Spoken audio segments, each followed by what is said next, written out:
ನಮಸ್ಕಾರ ವೀಕ್ಷಕರೇ.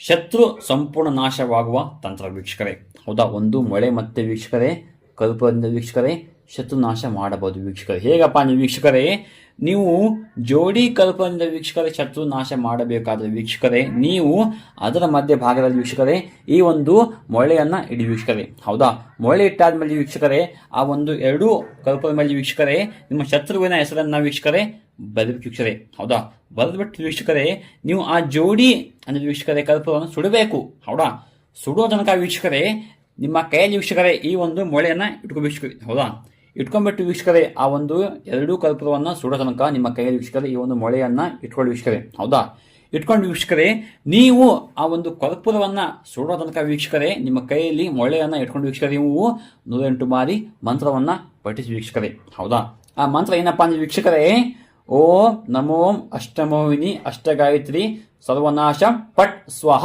ಈ ಮಂತ್ರ ವೀಕ್ಷಕರೇ ನೀವು 108 ಬಾರಿ ಪಠಿಸಿ ವೀಕ್ಷಕರೇ ನಿಮ್ಮ ಶತ್ರು ನಿಮ್ಮಿಂದ ಸಂಪೂರ್ಣ ನಾಶ ಮಾಡಿಕೊಳ್ಳಿ ವೀಕ್ಷಕರೇ. ನಮಸ್ಕಾರ, ಧನ್ಯವಾದಗಳು.